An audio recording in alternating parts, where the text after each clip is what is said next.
Hi, guys. Welcome back to the podcast and happy Thursday. I hope everyone's doing fantastic. And before we get into this episode, which is my March favorite, I just want to take a few moments to talk about something really important. This is for my Canadians and my Canadians only, and that's the upcoming federal election on Monday, April 28th. So, you guys know I don't really hold punches, and I'm just going to keep it a buck. In this very fucked up world and these politically complicated times, voting isn't just about supporting who you personally like. Sometimes it's about voting strategically for harm reduction. This is about thinking of things collectively, not just necessarily your own personal situation, but the situation of maybe your children, your coworkers, your communities, your friends, your parents, etc., etc. If you're wondering who's running in your specific riding, aka your area, and how you can vote strategically, I highly recommend checking out smartvoting.ca. This is a free resource that you can use to help track your specific area, see who's running, see who's in the lead, and by what percentage. Obviously, guys, these are polls. Polls are not biblical. You still have to bring your little tushy out on the 28th and vote unless you voted early and make an informed decision. Remember, by law, you are entitled time off to vote. All polling stations are open for 12 hours on April 28th. Times vary by province. You need ID that shows your name and your address. It has to be government issued. So I know in Ontario we have the photo card. It can be your driver's license. If you don't have photo ID, you can still bring two pieces of ID where at least one shows your current address. It's just to make sure that you're voting in the right riding, right? For example, Mississauga, I think, has like 7 different ridings. So you want to make sure you're voting in the correct one. You can also have another voter from your polling station vouch for you if they know you and have proper ID themselves. Yes, bring a friend to vote and take a selfie after. That is fucking slay. I love that. Let's get into the nitty gritty though, because that's really what I want to talk about. So now we know how to vote. Now we know where we're voting. Now let's talk about something a little bit more pressing. So I get it. Although I don't live in Canada anymore and I haven't since 2018, I do stay abreast for the most part if I can.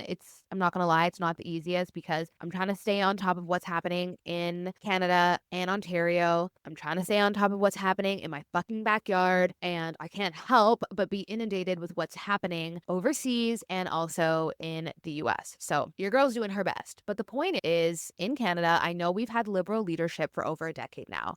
Justin Trudeau has served as prime minister since 2015. Whether you like him, you love him, you hate him, or you had a range of all three, since then, it's completely natural to feel exhausted with one party's policies after so long. I don't think that's weird. I don't think that's going against your party or your own beliefs. I don't think so. It's natural, right? I just do want to point out, because we can often get very micro with things like this, and I want to get a little macro for a second. Running a country during inflation and through a global pandemic is not a small task. Trust me, I'm not sympathizing with politicians. It is a job that they literally raise their hand for. I just want to put things in perspective. What we need to stay centered on as Canadians are the issues that Canadians are actually facing IRL. Things like gun ownership, abortion rights have historically never been on the ballot because we as Canadians have already decided what our stances are through legislation that has been around for years and our general culture. We don't need to copy the States. That's what the fuck I'm saying. We don't need to copy America, and this is unfortunately becoming a pervasive issue worldwide. This isn't a political episode, and I really don't want to get off on a tangent, but far-right politics are sweeping the world. Canada historically, correct me if I'm wrong, although we've had conservative leaders and Tory leadership both federally and provincially in Ontario, they have never really leaned far right. This is the first time in a very long time that a conservative leader is far right. If you say, why have we never had that before? It's like, because that's never been Canada's stance. Even the most conservative leader in Canada still leans more moderate if you compare them to the US. These are simple facts, guys. We don't need to copy America. That we are not that country. Thank God, no offense. We have our own issues, we have our own brains, we have our own culture, we have our own desires, and we have our own needs. Okay? We are an independent sovereign nation. We need to elect party leaders who are looking at us and how we will interact with the rest of the world. duh, we're not, an island. And I don't mean that in a literal sense. I mean that in a figurative sense. Not leaders who are just mimicking other countries' policies and attitudes and trying to make them fit there and riling up the media. Listen, I know that it worked in America, and all I want is for you guys to fucking prove me wrong on April 28th and that it won't work in Canada. That is it. And I will be so honest, I don't even have a dog in this fight because if you really want to know, I'm an NDP girl through and through. My politics lean slightly more to the left than the Liberal Party, but again, this election is about harm reduction. NDP, unfortunately, it doesn't look like they're going to win. I checked my riding at home and it's neck and neck with Liberals and Conservatives. And chances are, for a lot of pockets of Ontario, it'll be the same. So I'm just ensuring we don't backslide on progressive values that define us as Canadians. We focus on the things we actually need, which is not knocking down monuments to build spas, Ontario. We've already lost the provincial race. Let's not lose the federal one. I'm urging all of you to consider voting Liberal in this election, even if it's not your ideal choice. I fucking get it, guys. I'm not negating the issues of the country and the really dumb, ridiculous policies that Justin Trudeau has put into place over the last decade. All I'm saying is this is about harm reduction. And if you look at your actual life, is the Conservative Party going to make it better? Likely not. Likely not. I'm just being so for real. Most people that are listening to this, likely not. Sometimes we have to make tough decisions for the greater good. Have a think, like it, love it, feel neutral, but please make sure whatever your choice is, you bring your ass out on April 28th and you vote. All right, now we're shifting gears and we're getting into my March fucking favorites. So we are officially in a new month, which is so exciting. New month, new energy, new quarter. I pray to God that wherever you are, the sun is out. The sun is out for me, and we know in London that's a rarity. I feel like I talk about the weather every fucking episode, but I honestly, guys, I can't help it. One could argue that spring is the true new year, and I'm really leaning into this. Eid Mubarak to everyone who celebrated over the past few days. I was in East London and it was lit AF, and I love that for everyone. We're quickly approaching Easter and Passover, so exciting times are on the horizon. I think Persian New Year also happened as well not too long ago. So yeah, like spring is really that girl. I was never really a spring girl because to me, spring equals a lot of rain, which I just cannot deal. But in London, spring equals sun, which is a beautiful thing because we get rain all the time. For those of you who care, I always do some sort of sacrifice during Lent. And we know that Lent is a long 40 days and 40 nights, which equals to about like 6 weeks or whatever. And it starts around Fat Tuesday, Pancake Tuesday. So that's early Feb and runs all the way through to Good Friday. And your girl has given up meat and alcohol. I usually give up alcohol. I've been doing alcohol for the last few years because I definitely drank more in London than I did when I lived in Toronto, FYI. And this year I decided to up the ante and also give up meat. What I noticed, for anyone who cares, is that I actually have, I think, worse eating habits when I don't eat meat than when I do.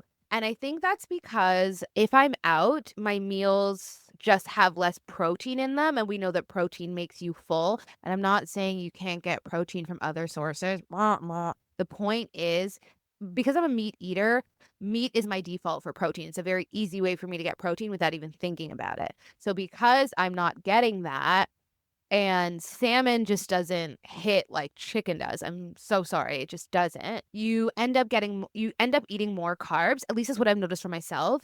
And now I'm more likely to order dessert when I go out, which I never do because especially if I'm having a glass of wine, I always consider that my dessert and I just kind of like end the meal there. So yeah, just very interesting. I find I'm like a little bit more carb heavy and my sugar cravings have increased. So very, very interesting for anyone considering giving up anything. And I'm always really proud of myself during Lent because I think I have to be more of a cold turkey person in general.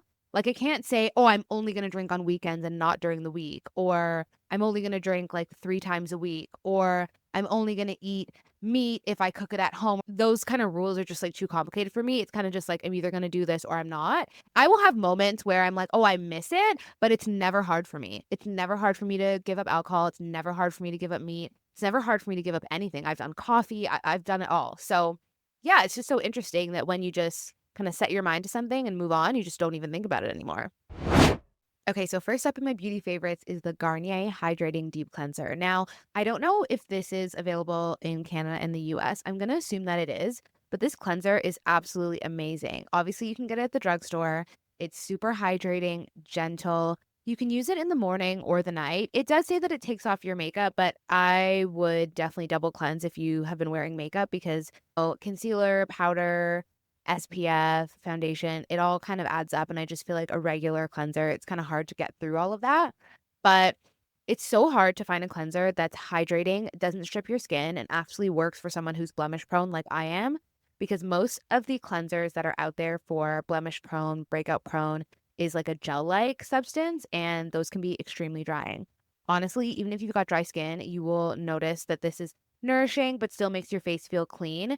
It is so, so good. Give it a try. So, next up is a bit of K Beauty. This is the Beauty by Joseon Glow Serum. So I know that Beauty by Joseon is very popular on TikTok for good reason with their SPF, but this glow serum is so underrated. It has propolis and niacinamide, which niacinamide I'm obsessed with because it's pretty much my personal alternative to vitamin C. I don't know, guys, vitamin C breaks me out. But niacinamide kind gives me what I'm looking for in terms of a glow and helping with texture and overall radiance. But niacinamide helps to balance oil. It can also calm redness and it helps with texture, which vitamin C does not. So I really like it. I like it in serums.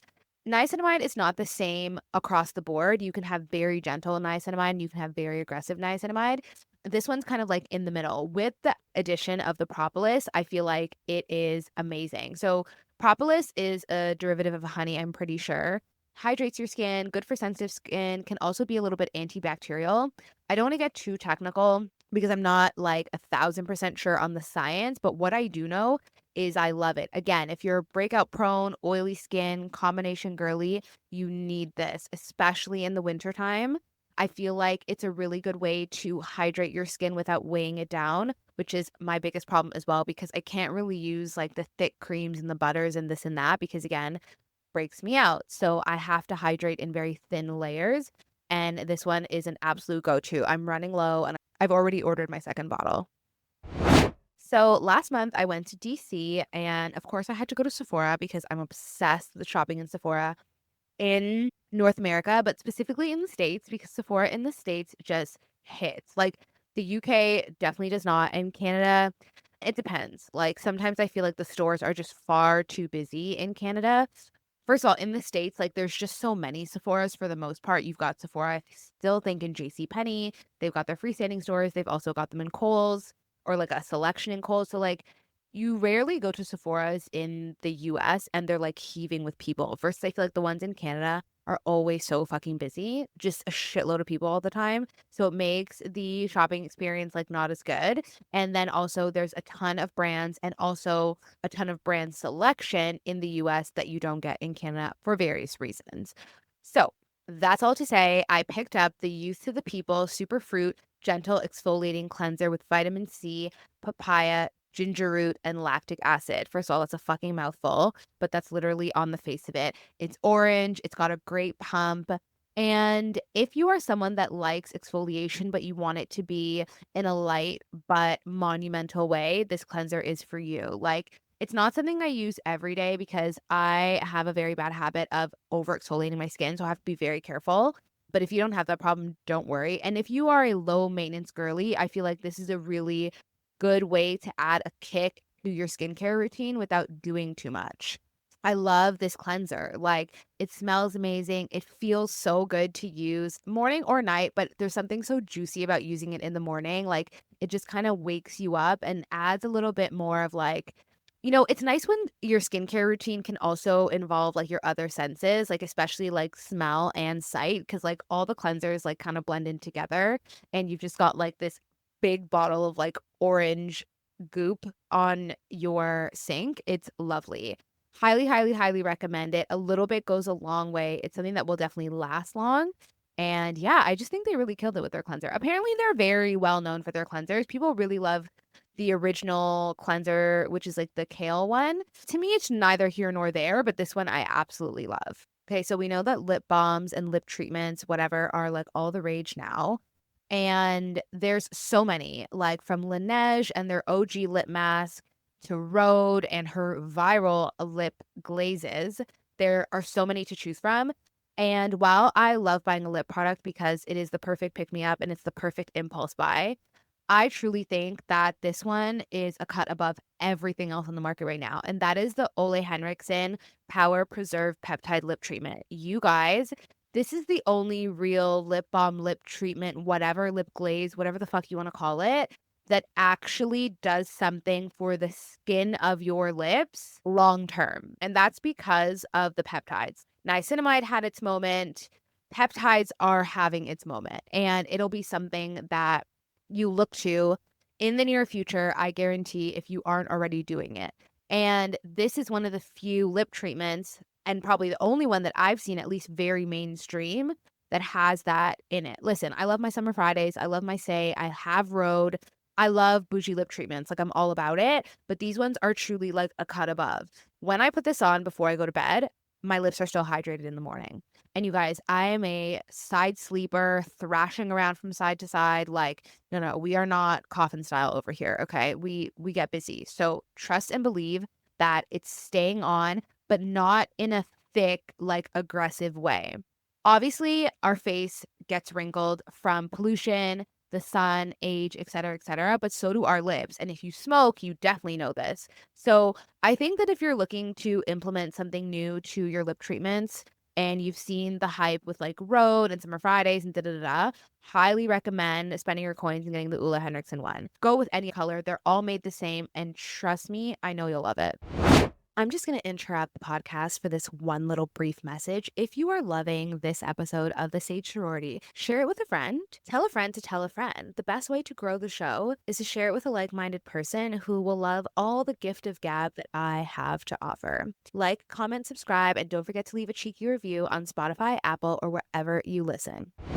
Okay, and one more bomb AF lip product is the Sephora Collection Glossed Lip Gloss. So it's like their new line of lip glosses. You know, Sephora Collection's always coming out with new stuff.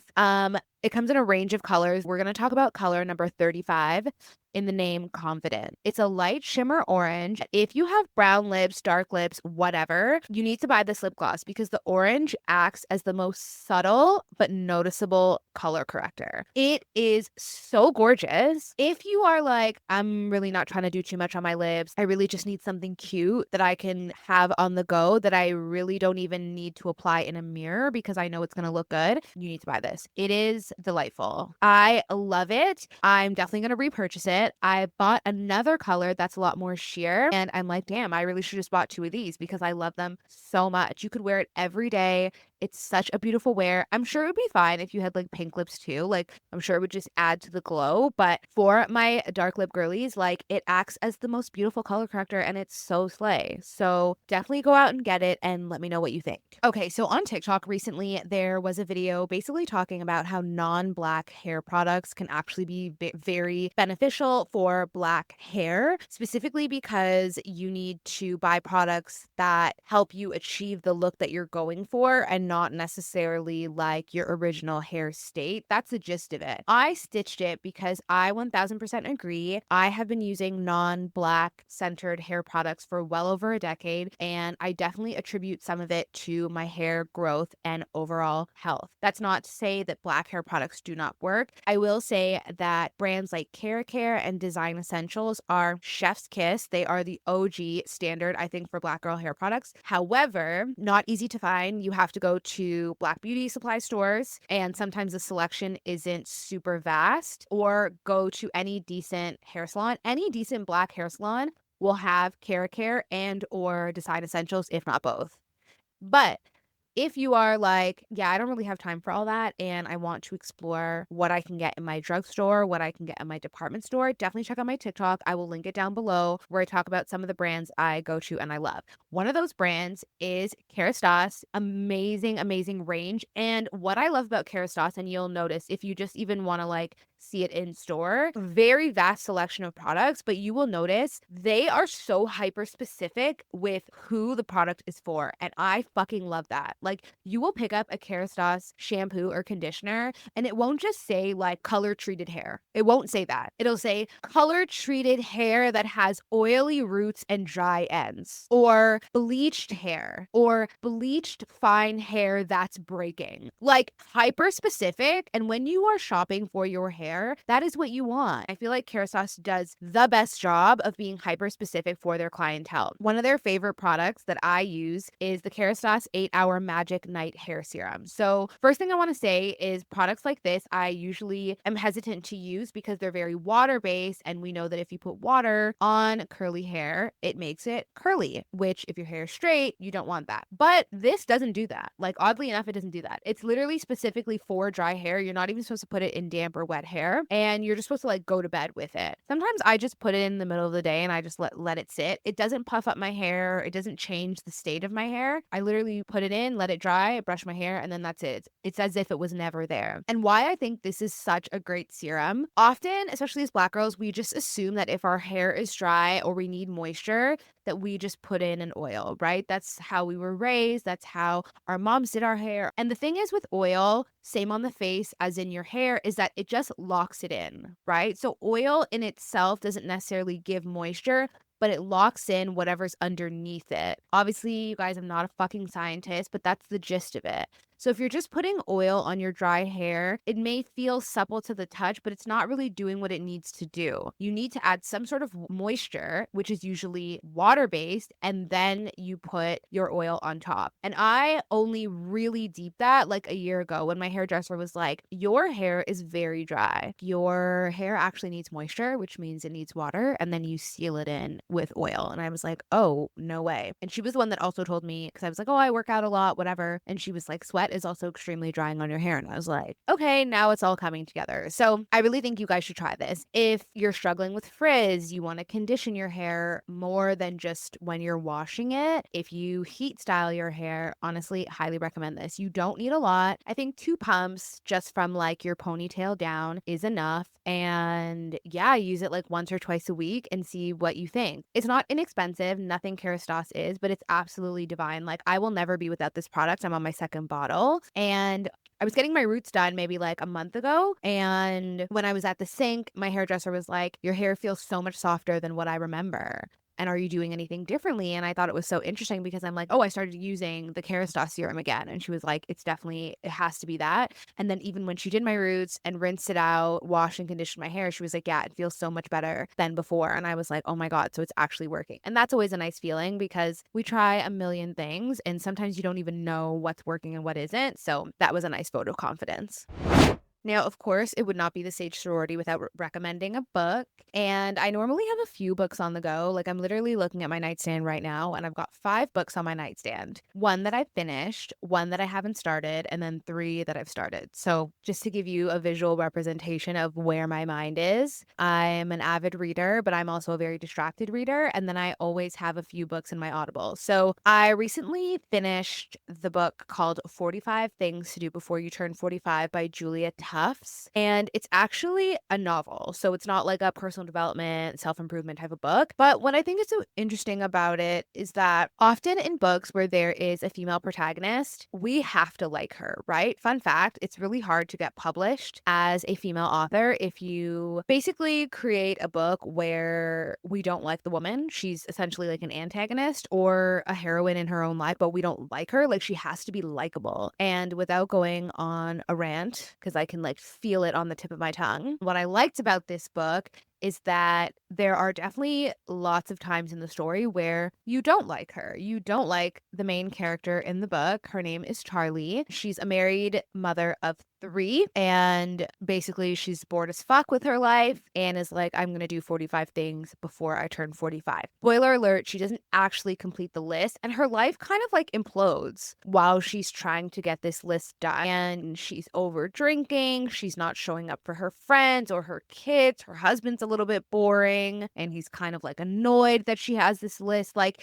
it's so fascinating because There's so many moments in the book where a lot of women would not like her or think that she's being frivolous and blowing up her life. And sometimes I felt like that too, but ultimately I was rooting for her. And there really isn't like a happy ending. And I also kind of like that because I just find often with stories, especially where the woman's love life or happiness is up for discussion, we tend to really like want to put a bow on it. And one thing I will notice with English authors specifically is they don't always do that. And I fucking love it. I love it. And not to say that I'm a pessimist because I'm not, but I do think that as a woman in this world who reads often and who enjoys it, there's a lot of stories that we're missing in the world from women. Like, I'm so sorry. And this is why I'm just really in my feminist memoir, over 40, tell me your life story and don't make it sound fucking pretty and the world, and you don't owe the world pretty either era, because those are the stories I want to read. I've read the fairy tales. I can recite them back to front. We know those stories, you know?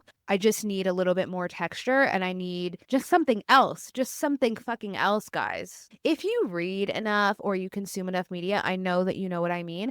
And frankly, I feel like that imagery you can get in good amounts in movies, less so in TV shows. Again, I'm not an aficionado on either, so correct me if I'm wrong, but that's just like my general take. And fucking rarely in books. And that's annoying because books are by far my favorite media to devour, and it is the most elite media I think we have. So there's that on that. Anyways, I like the book. It's a light read, really easy. And I honestly think it might even be free. Like if you have an Audible subscription, but it's quite an easy read. It could be like a beach read, a vacation read, whatever. But I really liked it. And there's meaning in everything, even in a ridiculous book. So yeah, well, the book isn't ridiculous, but you know, her path to her own enlightenment is a bit ridiculous since she's doing these 45 things. And some of them are very simple, like take a spin class, and some of them are a lot more wild, like go to a sex club. That would never be in an American book. Like 45 things to do before I turn 45 as a middle-aged perimenopausal woman who's married and a mother of three, go to a sex club. Like that would never be in an American book. Definitely not in a Canadian book. So I also like kind of love that because again, guys, I just want all the texture and nuance and wild AF like stories of women because I know they're out there and I know they exist and I don't care if it's fake, real, or somewhere in between. I just want to read all of them. So yeah, if you can relate to any of that, even in the slightest, I highly recommend. It's 45 Things Before I Turn 45 by Julia Tuffs on Audible. Okay, and I actually have one more beauty recommendation, but it's actually a beauty treatment. So I don't know if you guys are familiar with Skin Laundry. I know that they are American based, so it's an American company and they are in the UK. I don't know if they've made it to Canada. I feel like not, but basically they make laser facials affordable. And I will give them big kudos because I've known about Skin Laundry since they were only in the US and they were making laser facials a thing before they were even a thing. Now, laser facials are much more commonplace. And if you are really about that life and preserving your gorgeous, gorgeous face for as long as you can, you are already doing laser facials or you're saving up for them. Now, not all laser facials are the same. They range in a million different things that I won't get into because I'm not a scientist. And for my brown and black girlies with Fitzpatrick 3 and up, we know that laser facials are very dicey. You have to be very careful. For those of you that don't know and you're like, what the fuck is a Fitzpatrick? Sorry. It's basically a chart for skin tone. Now, there's, you know, some criticisms on it, duh, just like there's criticisms on the curly hair type. It's basically the same thing, but for skin. Whether or not you agree with the charting for the Fitzpatrick, it is a good way to get a gist of what is appropriate for you and what isn't. I think it only goes up to 5. It might have expanded by now. And obviously 5 numbers are not enough for all the skin tones in the world, but it does give you a general range of where you're falling under. This is also why it's imperative that you find people of color that are either administering these lasers and or have been customers. Like you need some sort of reference. Getting lasers on dark skin can be amazing and it can also be tragic. I will give you guys a little story about Skin Laundry. So one time I was in Liberty. This was so many years ago. It's when I first moved to London. So This would have been like maybe early 2019. And I went to Liberty. For those of you that don't know, Liberty is a luxury department store in London, right on Regent Street. So I went in, I'm at one of the makeup counters. I'm talking to this black girl. She's great. And I'm like, oh, like they have skin laundry here. And without getting like into too much detail, she basically told me that they burned her face. And not only did she tell me, I could fucking see that half of her face had a massive, like, dark blotch. I can't even say dark spot because it was almost like half of her face, guys. She had so much makeup on to try and balance it out. And I was shocked, like rocks to my fucking core that they burnt her face. You obviously sign like waiver forms and all that other shit, but clearly like the person administering it didn't know what they were doing. And this is why, like, especially like Black women and Indian women, South Asian women talk about people just not knowing enough. So I was like mortified for her, and she was explaining the story to me, and it was just like, wow. And that really put me off of laser facials in general because there was so much misinformation and just not enough information, period, especially if you are a woman of color. Again, this was 2019. So we're now in 2025 and laser facials have come a really long way. There are so many options and there are still lots of laser facials that are not ideal for women of color. Just an FYI, IPL. IPL is a very common laser and you will also often see that as pretty inexpensive compared to other lasers. If you are a deeper dark skin girly, IPL is not for you. Anyways, fast forward to 2024, late 2024, I'm on TikTok scrolling as one does. And I can't remember, she's a beauty influencer. And she was like, guys, I go to Skin Laundry every 2 weeks. I get the signature laser facial. It's one of the only things that helps to reduce my pores and reduce the bacteria in my face, which reduces breakouts. And I was like, no fucking way. And she was like, I have the membership. I pay for it myself. I'm just putting you guys on. So I was convinced. Like, I was convinced. I really didn't need any more than that because I'm breakout prone, like I've mentioned before. And the idea of doing something that can help with my post-inflammatory spots, which is basically spots that you get after you've had a breakout, reducing the appearance of pores, just reducing anything that can cause even more breakouts. I was like, okay, done. Let me try this. I went, I asked my questions. I got really lucky. The esthetician that I have seen now twice, she's very skilled.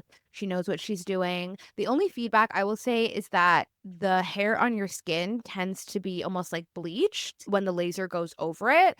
So that can contribute to brightness depending on your skin tone. I notice that it makes my skin look brighter because the hair on my face is not like blonde, it's darker. Anyways, that's like more of a niche comment. But I've been really enjoying it so far. It does really make my skin look a lot brighter, and I can see the addiction and the success of doing it so regularly. Now, it's not inexpensive. They do have a membership, which I haven't signed up to.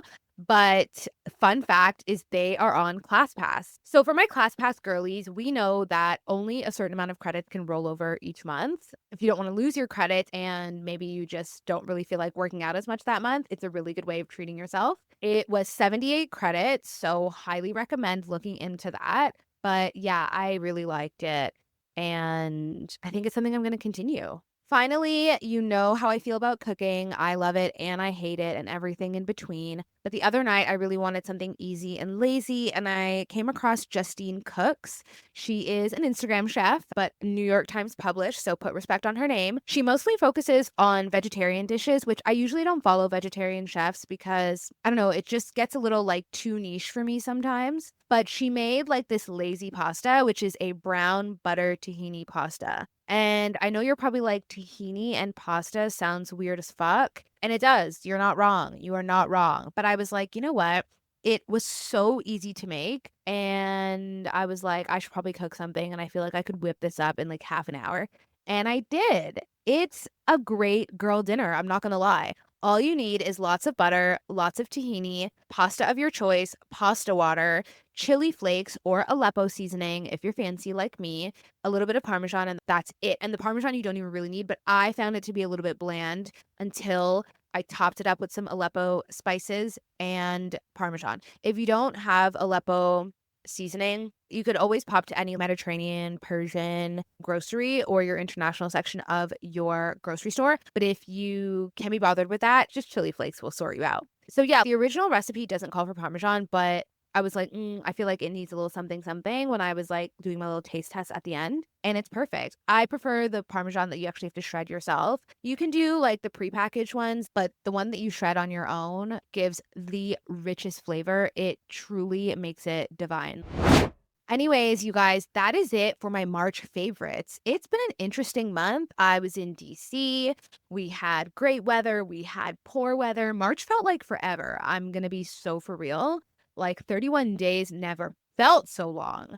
But now we are officially in April. I'm so thrilled. This month is going to be so bomb because I'm traveling and I can't fucking wait. I cannot fucking wait. Like, there's nothing like traveling to just give you a little jolt to your system. You know what I mean? If you guys liked a monthly favorites, please let me know because it is something that I do want to continue.